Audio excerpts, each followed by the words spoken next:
The night my marriage ended, my husband stood in our bedroom doorway, straightening his tie, and told me not to wait up.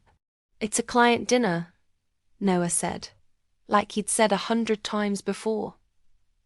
"Late reservation, important people. You know how it is." I was sitting on the edge of the bed with my laptop open, paying the credit card bill that kept those important people impressed. Rows of charges blurred together: flights, suits, bar tabs, gifts I hadn't received. "You'll be fine here?" he added, glancing at my sweatshirt, my bare feet, the spreadsheet glowing on the screen. "You've got your numbers." My numbers. The companies I'd built quietly while he introduced me as just working from home. The investments I'd chosen. The money that paid for his clients. "I'll be fine," I said. My voice sounded smaller than I liked. "What time will you be back?" He shrugged, already somewhere else. "Late. Don't wait up. And, maybe don't blow up my phone." Looks needy. The word needy stung more than it should have. I swallowed it down, nodded. Let him kiss the top of my head like he was patting a child. When the front door closed, the apartment felt like it exhaled. I turned back to the bill. That was when I saw it. Nestled between an airline charge and a watch boutique was a reservation deposit from Le Maire, the kind of restaurant that had a 3-month wait list and a dress code stricter than some religions. The note on the transaction read, "Romantic experience, window table for 2. Anniversary package." We didn't have an anniversary that night. My fingers hovered over the trackpad. I clicked into the card portal, pulling up the receipt. The system attached a copy of the email confirmation: standard, automatic, impersonal. "Dear Mr. Keller, we are delighted to welcome you and your guest this evening at 8:30 p.m. for our romantic experience. Not Mr. and Mrs. Not party of 4. Just him and your guest." A new email appeared at the top of my inbox as I stared. Forwarded reservation details. Same time, same place, but from Noah's personal account to another address. Clara. Hartwell. He had forwarded the romantic dinner confirmation to someone else. For a long, suspended moment, I just listened to the hum of the apartment. The dishwasher. The distant city noise through the windows. The silence where my life was supposed to be. It could have been a work thing, I told myself. A misunderstanding. A mislabeled package. Except Le Maire didn't do work things. They did proposal packages and chef's tasting menus and long stem roses on linen. My chest went cold before the heat found its way in. Pain first, like someone had scooped my lungs out. Then analysis. I opened another tab. Cross-reference dates. That reservation sat on the same card as the urgent suit he'd bought last week. The hotel charge from the same neighborhood he'd called a conference. Tiny dots, suddenly connecting. I remembered every time he told me I was too serious when I asked basic questions. Every time he joked to friends that if it weren't for him, I'd never leave the spreadsheet cave. Every time I'd stayed home so he could shine. I looked at the total due on the card. My money. My credit. My name at the top of the statement. He was cheating on me on my dime. Before we jump back in, tell us where you're from. If this story moves you, please subscribe. Tomorrow, I have a special story for you. My name is Lena Keller. I was 36 the night I realized my marriage wasn't just lonely. It was a bad investment. On paper, I was the kind of woman people described as put together. I ran a quietly successful financial consultancy from the second bedroom, turned an inheritance into 3 solid companies, and could read a balance sheet faster than most people could read a menu. I funded vacations, mortgages, and, apparently, my husband's romance packages. My wound was simpler, smaller, and sharper. I had learned young that the easiest way to be loved was to be useful. Useful daughters didn't take up space. Useful wives didn't ask for much. Useful women made sure the wheels turned smoothly, while other people held the steering wheel and complained about the ride. I had built my whole life on being useful. My strength was the same thing. Twisted. I could wait. I could watch. I could see patterns before anyone else saw them. Strategy calmed me the way gossip calmed other people. My flaw was easy to name that night. I had hidden my own greatness so thoroughly that my husband genuinely thought I'd be lost without him. I stared at the screen until the numbers blurred again. Then I did what I always did when something hurt too much to hold raw. I opened a blank spreadsheet. First column, dates. Second column, charges that didn't match the stories I'd been told. Third, his explanations as I remembered them. Fourth, notes of what I knew now. Hotel, team off-site. Later, just one room. Jewelry store, for Mom's birthday. His mother hated jewelry. La Mer, client dinner. Romantic experience, anniversary package, 2 people, no misses. The pain started to cool into something harder. Not rage, not yet. Just clarity. I clicked into his shared calendar. Something he'd gotten sloppy about the more he believed I wasn't paying attention. Board meetings, flights, gym sessions. Blocks of vague appointments that lined up perfectly with my new columns. Clara Hartwell. Her name sat there at the top of my inbox, patient, waiting. I copied the email address and dropped it into a search bar. Social media, tagged photos, a LinkedIn profile. Senior account director at one of his biggest client firms. Pretty, polished, quick to smile at networking events. I had met her twice at industry parties. She's a star, Noah had said once, clapping her shoulder. Sharp as hell. He had never introduced me with that particular pride. Scrolling through her photos, I saw something that made me stop. She wore a ring. Not just any ring. A thick gold band with a distinctive twist at the top. In one Christmas photo, a man's hand rested on her waist, wearing the matching band. Married. I stared at that hand, that ring, the easy way she leaned back into him. Family photos. Beach trips. Dinner parties with friends. She was cheating on her husband with mine. On my card, under my nose. The old version of me would have tried to explain it away. Maybe it wasn't what it looked like. Maybe I was overreacting. Maybe if I just talked to Noah quietly, reasonably, making sure I didn't sound needy. Pain. Analysis. Now decision. I closed my eyes and pictured my life 5 years from now, if I did nothing. More client dinners. More jokes at my expense. More invisible work. More quiet loneliness. More mindless swiping of a card he never thanked me for. The image was heavier than grief. I opened my eyes and pulled my phone closer. If he was going to build his affair on my resources, I was going to use my resources to end it on my terms. First, I downloaded every statement I could get my hands on. Second, I emailed my attorney. Third, I opened a new private spreadsheet and titled it, in a small petty act that made me want to laugh and cry at the same time. Exit strategy. Then, finally, with my heart rattling like a trapped bird, I drafted an email to a stranger. Hi, Clara. I hope this finds you well. I think we might have something important to discuss. It's about Noah. Lena, I hovered over send. I thought about calling her names, about threatening, about promising scenes. Instead, I hit send on the quietest version.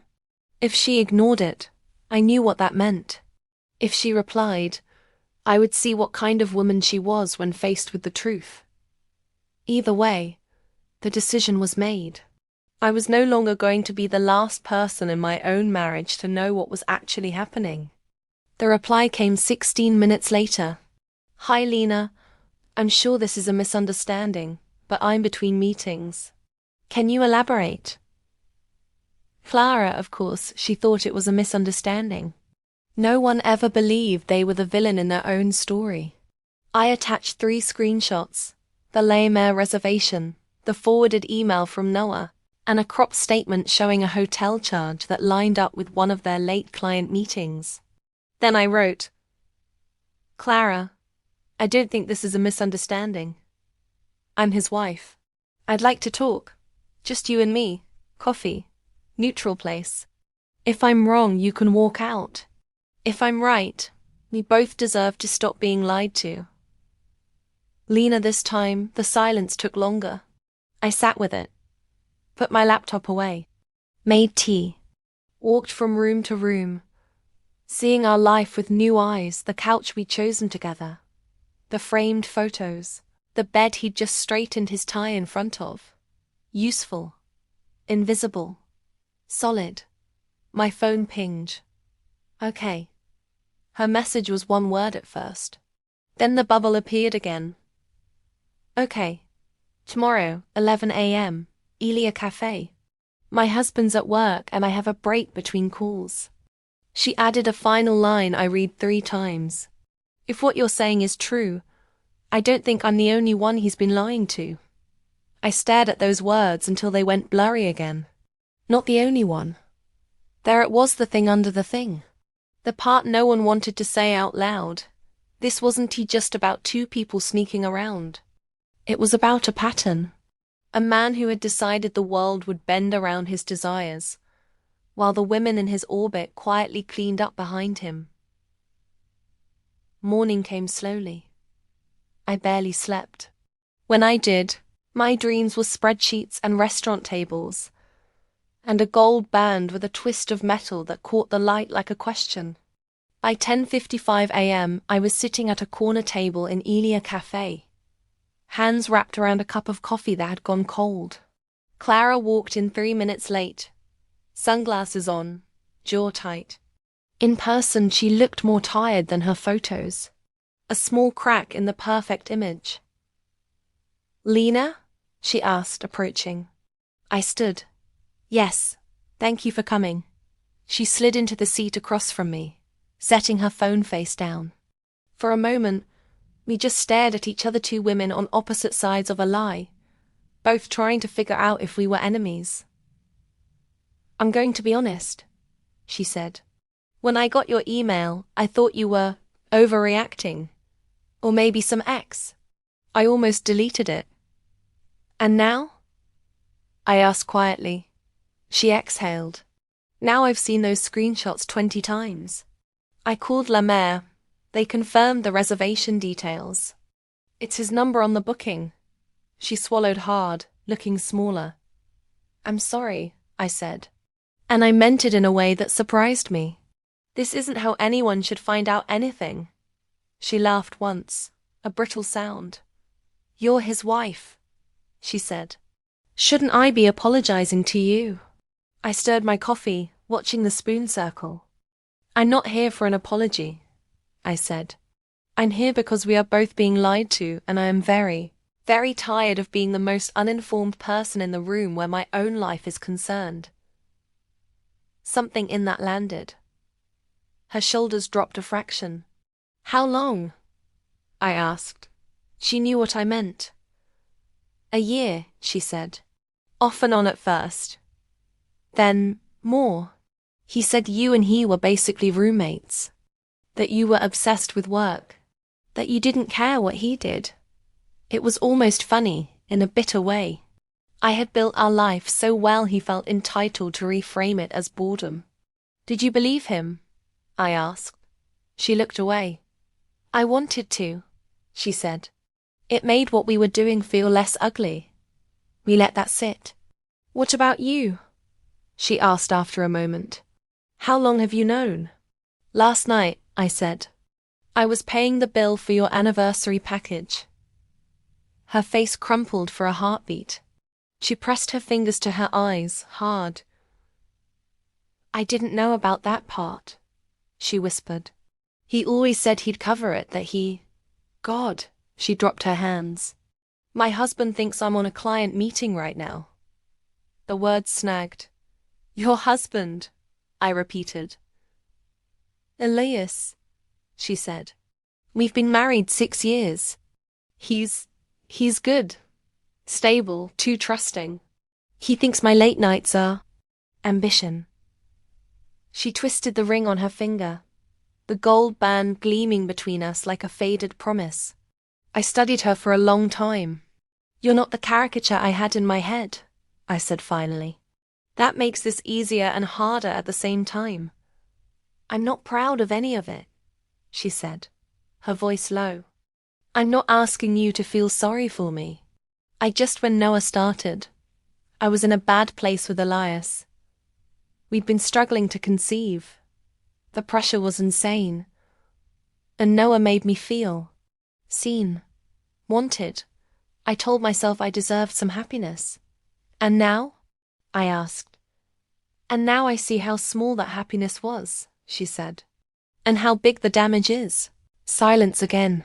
The cafe hummed around us with milk steamers and low conversations. We were an island in the middle of it, 2 women picking through the wreckage of a man's choices and our own. What do you want to do? She asked.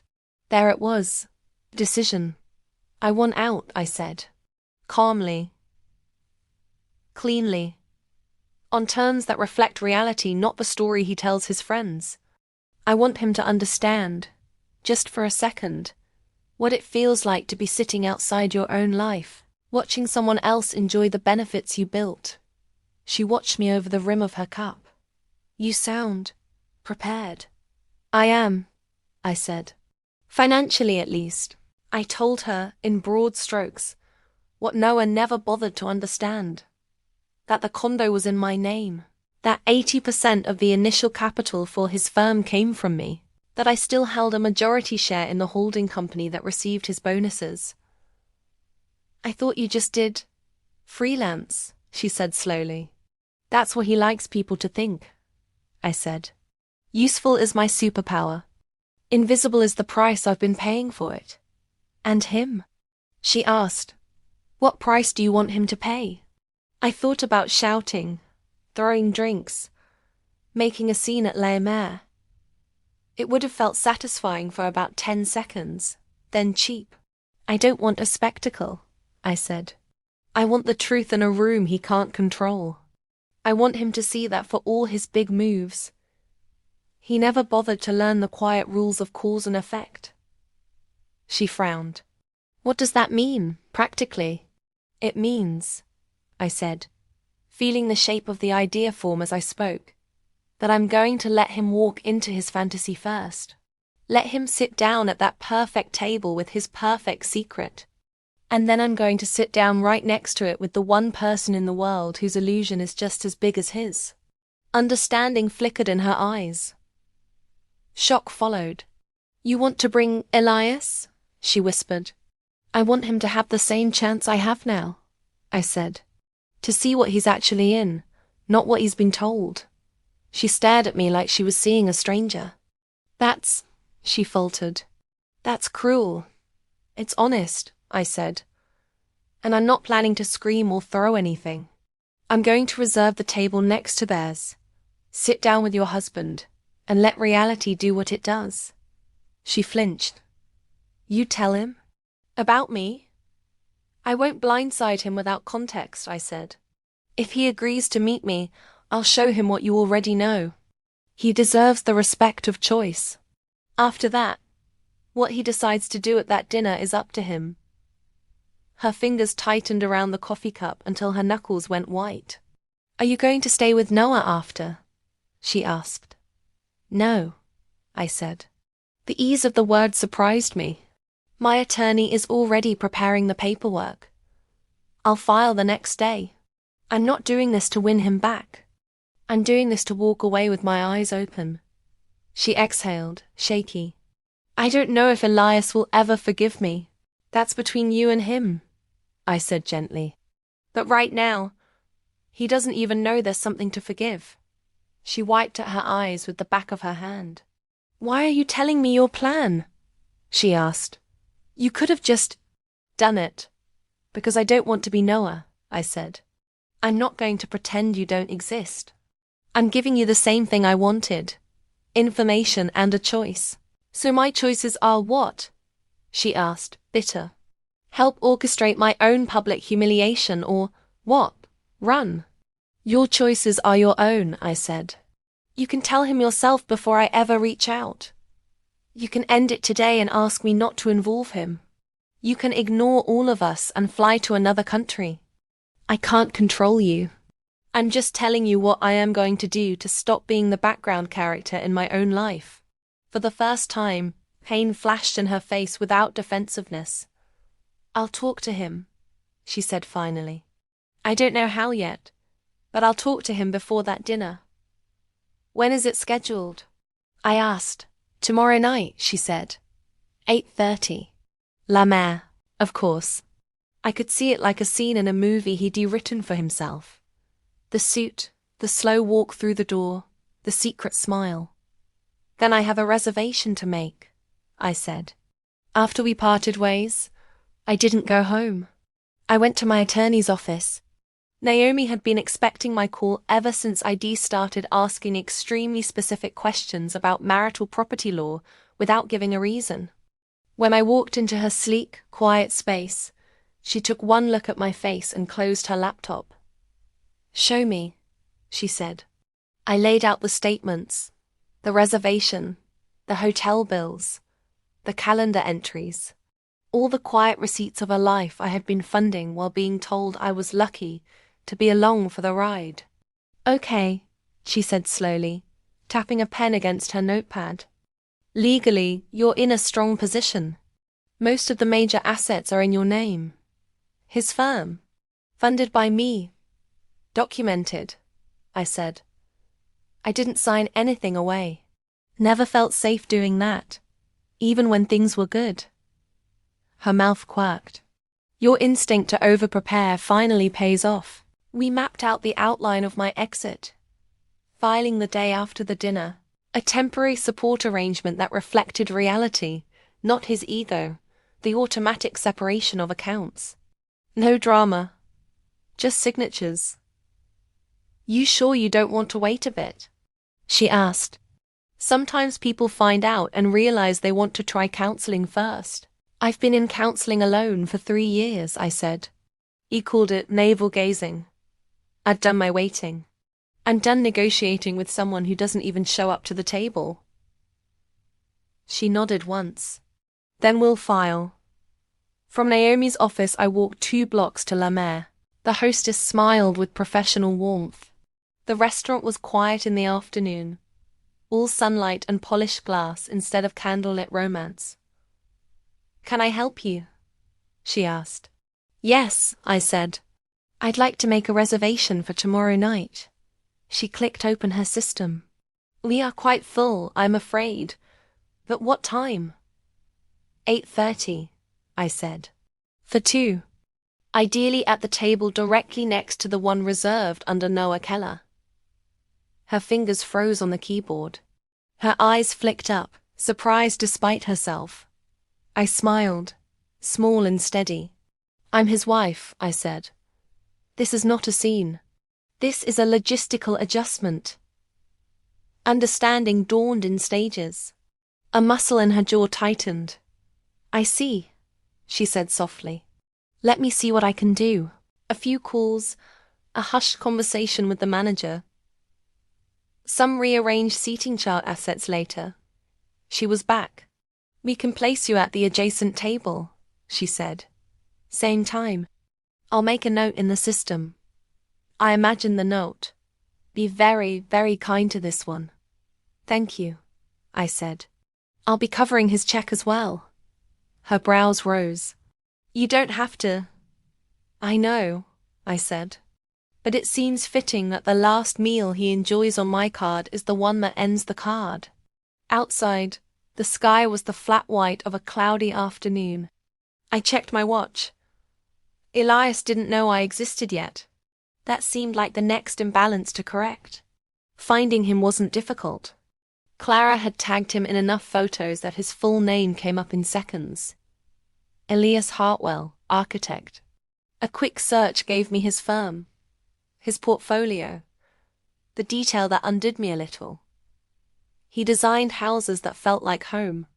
I sat on a bench across from the restaurant, phone in hand, and drafted another message to another stranger. Mr. Hartwell, you don't know me, but I believe we are tangled in the same situation. I'm Noah Keller's wife. I think it's important you see some information regarding your wife and my husband. If I'm wrong, you can block this number and forget I reached out. If I'm right, you deserve to know. If you're willing to meet, I'll come wherever is comfortable for you. Lena, I sent it before I could overthink it. Minutes stretched. City life moved around me in snippets, car horns, snippets of conversations, someone laughing too loudly nearby. My phone buzzed. Who is this really? Fair question. I sent a photo of the Le Maire receipt, then of the forwarded email. I cropped out Clara's name, giving him enough to see Noah's, but leaving her the dignity of telling her side in her own voice. This is my husband's reservation, I wrote. He forwarded it to your wife's work email. I spoke with the restaurant. It's romantic for two. I'm not asking you to trust me. I'm asking you to verify. The typing bubbles came and went. If this is a prank, it's cruel, he wrote. I agree, I replied. That's why I came to you instead of pretending you didn't exist. There was a longer pause this time. Almost 5 minutes. Then, Elia Cafe? Today? 4 p.m. I'd like to see every receipt you have. A small, grim part of me smiled at the symmetry. At 3:58 p.m., I was back at the same cafe, at the same corner table, with a different cup of coffee and a thicker folder. Elias arrived on time. He was broader than Noah, less polished, with the kind of tired around his eyes that came from work you could actually point to in the world. He scanned the room, spotted me, and came over. Lena? He asked. Yes, I said, standing to shake his hand. His grip was firm, hesitant. He sat, fingers laced on the table as if bracing. Show me, he said. There was no small talk, no pretense. I opened the folder and laid out the same pieces I had shown Naomi. The Le Maire reservation, the hotel charges, the calendar entries. I added one more, a screenshot of Clara's message confirming the dinner time. He read in silence. Halfway through, his mouth tightened. By the end, he closed his eyes for a moment, like he'd been punched. How long have you known? He asked. Since last night, I said. And you? He asked. About 10 hours longer than you, I said. I emailed Clara first. She met me here this morning. His jaw clenched. Did she admit it? Yes, I said. She did. He stared at the table. When he finally looked up, his eyes were bright but dry. Thank you for telling me, he said. Most people would have handled it differently. I'm not interested in performing pain for anyone, I said. I just refuse to be the only one dealing with reality. He nodded slowly. What do you want from me? He asked. If this is about confronting them, I'm not sure I can handle a scene in public. I'm not a shouting type. Neither am I said. I'm not asking you to flip a table. I'm asking if you want to see the truth with your own eyes, in a way that makes it impossible for either of them to rewrite it later. He studied me. What did you have in mind? La Mer, I said. Tomorrow night. I've reserved the table next to theirs. He exhaled, the sound half a laugh, half disbelief. You're serious, he said. Very, I replied. You don't have to come. I won't think less of you if you don't. But if you do, we can sit there, order dinner, and let them see us. No screaming. No theatrics. Just presence. They'll know we know. And then we can both walk away from the ashes of their story with our backs straight. He rubbed a hand over his face. Clara said she was meeting a client tomorrow night, he murmured, more to himself than to me. She seemed excited. I thought she'd landed a big account. I can't tell you what to feel about her, I said. I can only tell you what I felt when I realized I'd been paying for the lie. He looked at me, really looked, perhaps seeing past the neat blazer and the tidy folder to the person underneath. How are you so calm? He asked. I considered the question. Years of practice appearing fine, I said, and a spreadsheet called Exit Strategy. Despite everything, the corner of his mouth twitched. I'm an architect, he said. I've spent my life making sure other people's foundations are sound. I never thought to check my own. Then consider this your inspection report, I said gently. He nodded once, a decision settling in. I'll come, he said. To the dinner? You're sure? I asked. No, he said honestly. But I don't want to find out later that you sat through that alone. And I don't want the story of my marriage to be that I looked away when the alarm went off. Something inside my chest eased, just slightly. We'll keep it simple, I said. We'll dress like we were going out anyway. We'll sit. We'll eat. And when they notice us, we'll let silence do most of the talking. And after? He asked. After I file, I said. You make whatever decisions you need to. But at least we won't be deciding in the dark. He swallowed, then nodded again. Okay, he said. Okay. We set the time, exchanged numbers, and stood. As we parted outside the cafe, he hesitated. Lena? He said. Yes? You're not just useful, he said quietly. You're formidable. I didn't know what to say to that, so I just inclined my head. On the way home, my phone buzzed. A text from Noah. Client dinner tonight ran late in planning, might be saying tomorrow. Don't wait up. Love you. I stared at the words love you until they meant nothing. Then I took a breath and started the next step of my plan. I moved money. I didn't drain accounts out of spite. I did it out of self-respect. I transferred enough money into a separate account to cover my living expenses for a year, prepaid 6 months of rent on a small but sunlit apartment. Naomi's realtor friend had found and froze the joint card that had funded so many stories I hadn't been invited into. The system emailed Noah a notice about the card. An hour later, my phone rang. Hey, he said, breezy. Weird alert from the bank. Did something happen? Yes, I said. I adjusted some accounts. The card was getting overextended. He laughed. Overextended? Please, you worry too much. Just increase the limit. We're good for it. No, I said. Calm.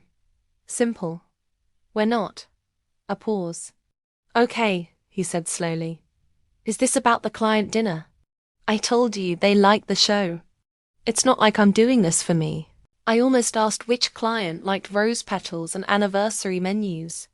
Instead, I said, Have a good night, Noah. He huffed, a small offended sound. Don't be like that. I'll make it up to you. Maybe we can get out of town soon. Something low-key. You don't really like the fancy places anyway. The way he edited my preferences to fit the life he wanted to lead would have been impressive, if it weren't erasing me. Sure, I said. We'll talk. I hung up before he could say love you again. Alone in the apartment that was suddenly no longer ours but mine, I walked through each room slowly, touching the backs of chairs, the edges of frames.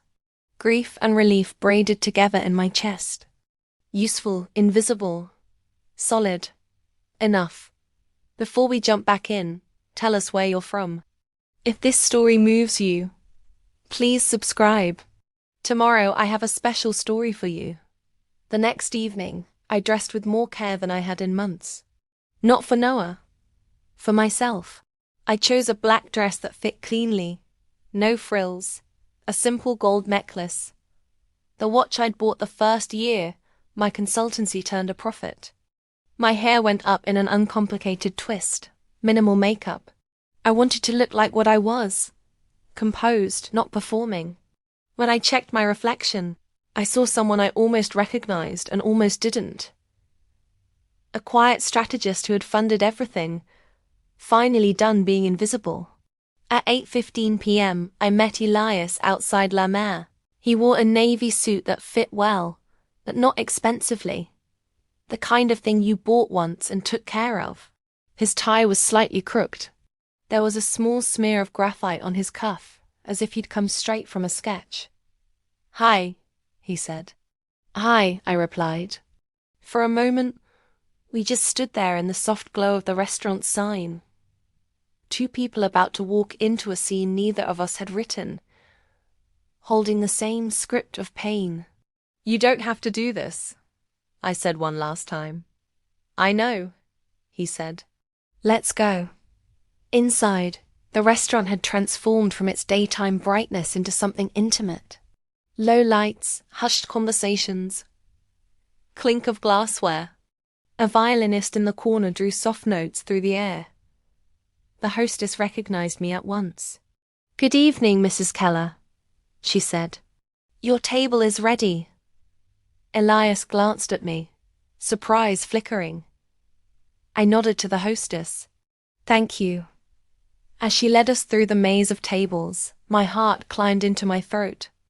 Every step felt like walking toward a mirror I'd been avoiding for years. And then we saw them.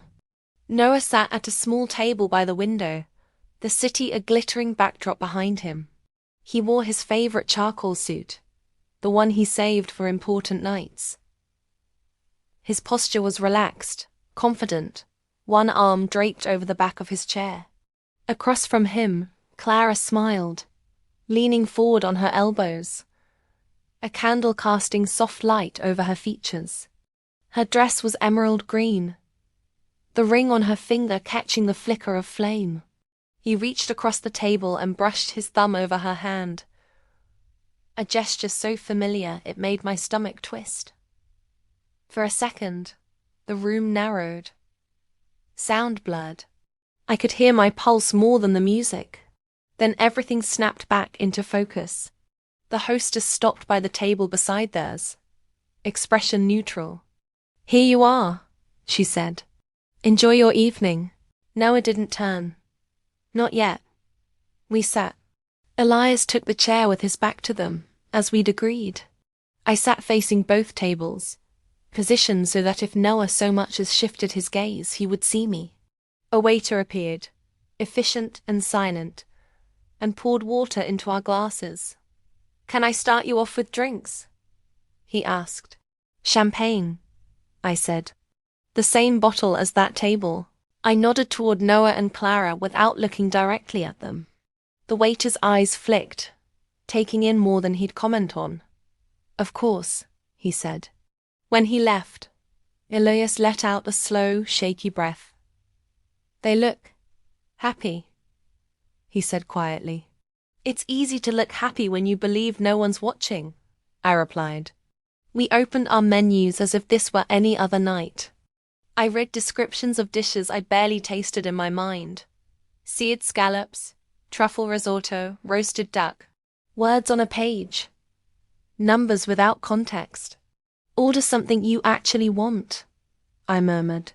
"We're not here to starve." He huffed out a humorless laugh. "I don't know what I want anymore."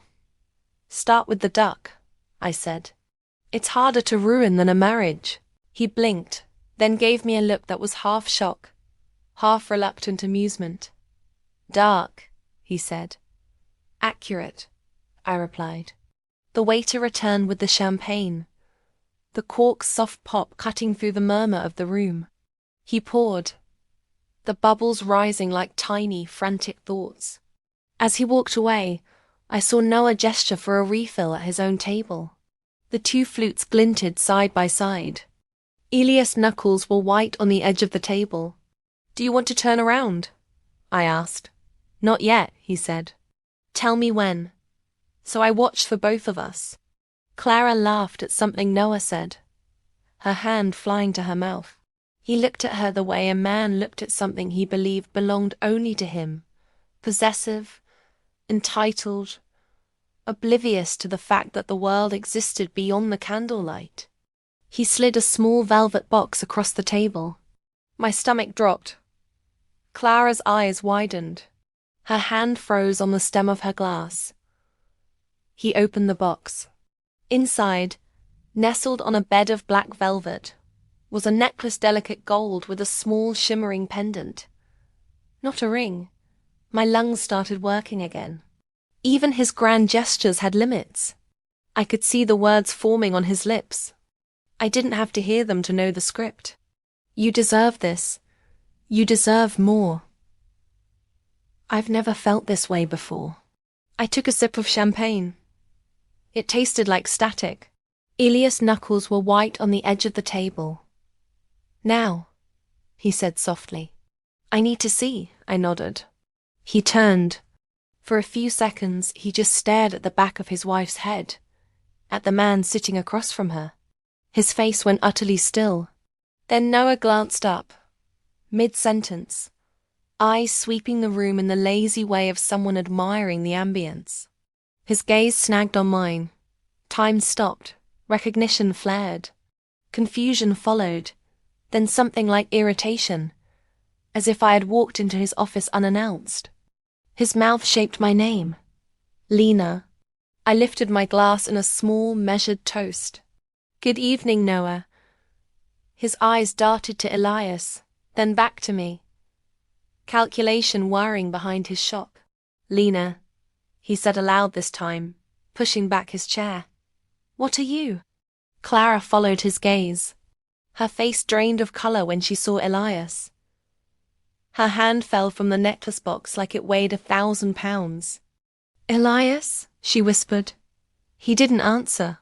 He just looked at her, at the woman he'd shared a bed and a mortgage and a future with, sitting in a dress he'd never seen, across from a man who had been siphoning off pieces of her life. No one raised their voice. No one made a scene. But the air around our two tables shifted.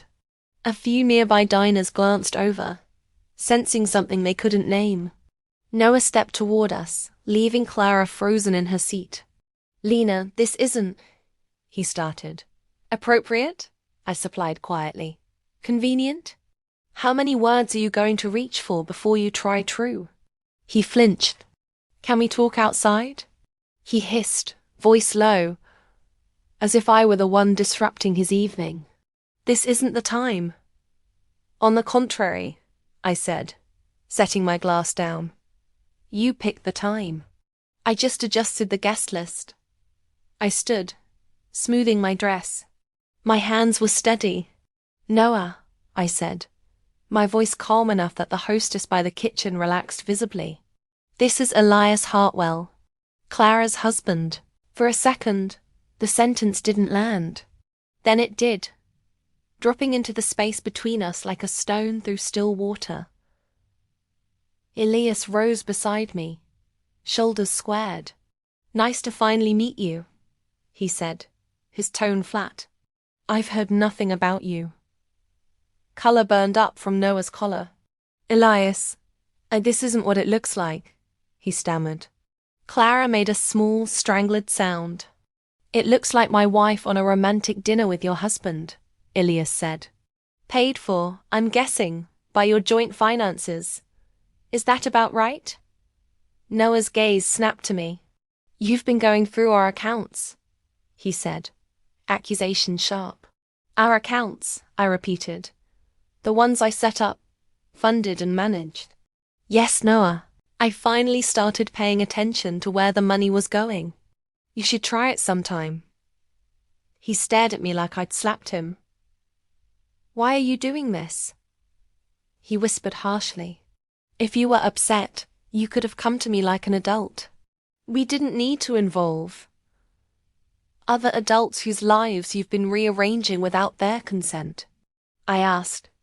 You involved them when you started this. My voice stayed level. It was almost disappointing how easy it was to keep it that way once the decision was made. Clara stood slowly, her chair scraping softly against the floor.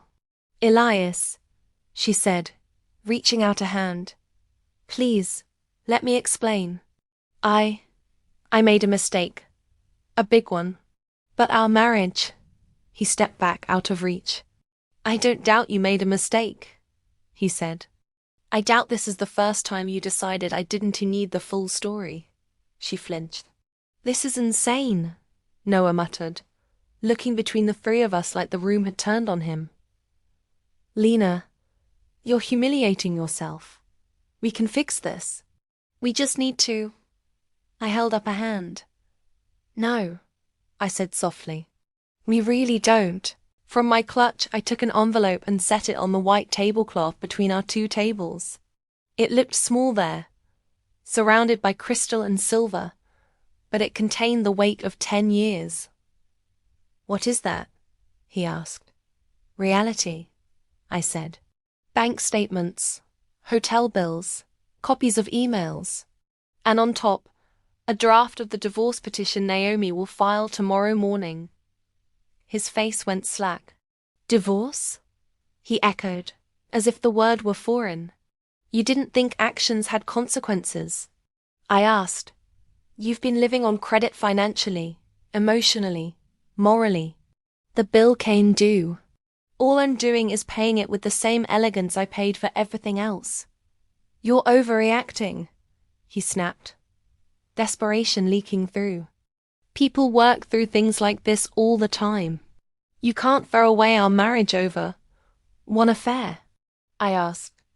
Is that the script? Is this your first, or just the first one I caught? His silence was answer enough. I leaned in, just a fraction. I didn't throw away our marriage, Noah, I said. You did. I'm just reclaiming the parts of myself I left lying around inside it. Behind him, Clara was crying quietly. Elias' face was carved from something harder than anger. Noah reached for the envelope as if it might bite. He flipped through the first few pages, eyes scanning numbers he'd never bothered to understand. You'd really do this, he whispered. After everything I've built for us. I felt something like pity then, not for him as a person, but for how small his understanding of everything was. Look closely at those statements, I said. At whose name is on the properties. At where the initial investment for your firm came from. You built on a foundation I poured. You just never bothered to notice the hands holding the concrete. He looked at the paper. Then at me. Then at the paper again, as if the ink might rearrange itself into a more flattering story. At the next table, Clara reached for Elias again. I'm so sorry, she said. I was angry. I was lonely. I thought you didn't see you, he finished. That you'd disappear if you didn't find someone to look at you a certain way. She nodded, tears streaking her makeup. I see you now, he said. I just don't recognize who you decided to be. Her shoulders collapsed. I'm not going to make any decisions tonight, he added, more to himself than to her. About us. I want to decide the rest of my life in a restaurant because you two decided to play house here. But I also won't pretend this didn't happen. He turned to me. Lena, he said. Thank you for not letting me stay in the dark. You deserved better than a quiet erasure, I said. So did you, he replied. We stood there in a small, charged circle, the two of them confronting the gap between their idea of themselves and the reality in front of them, the two of us finding unexpected solidarity in the wreckage. I picked up my clutch. For what it's worth, I said to Noah. The dinner's covered. Consider it the last thing I'll ever put on my tab for you. He opened his mouth, closed it, opened it again. No words came. Goodbye, Noah, I said. I didn't wait for his response. Elias and I turned and walked toward the entrance. No one clapped. No one gasped. The world didn't shift on its axis. We simply left. Outside, the night air hit my face like a reset. We stood under the awning for a moment, letting the quiet soak in. Do you regret it? Elias asked finally. Doing it this way? I thought about the spreadsheet, the nights alone, the way Noah had told me not to look needy for wanting to know where he was. No, I said. I regret the years I spent minimizing my own unease. Not this. He nodded slowly. I'm going to stay with a friend tonight, he said. Give myself space to think before I go home. I don't know what I'll decide about Clara yet. I only know it will be my decision, not something that happens to me. That's all any of us can really ask for, I said. He hesitated. If you ever need an architect, he said. A wry twist to his mouth. I owe you a consultation. If you ever need a financial strategist, I replied. I'll send you my rates. For the first time since this began, laughter, a small, incredulous sound broke free between us. We said goodbye and went our separate ways. Two strangers whose lives had intersected at the exact point someone else's lives ran out of runway. In the car home, my phone buzzed again and again. Noah, then his best friend, then his sister. Voicemails stacked up, texts coming in fast. What did you do? We need to talk. You blindsided him. He's devastated. I let them pile up without opening them. At home, I kicked off my shoes, walked to the small desk where I had paid the bill that had started all of this, and opened my laptop. An email from Naomi waited. Ready when you are. We can file first thing in the morning. I typed back. Do it. Then I opened a new document, more out of habit than anything, and wrote at the top, the first honest day. I stared at the words for a long time. This wasn't the end of my story. It wasn't even the dramatic midpoint twist. It was just the moment I stopped treating my life like a spreadsheet I managed for someone else's benefit and started living like I had skin in the game. I closed the laptop, turned my phone to do not disturb, and lay down on the bed that would soon be in my rearview mirror. For the first time in years, the silence around me didn't feel like punishment. It felt like space.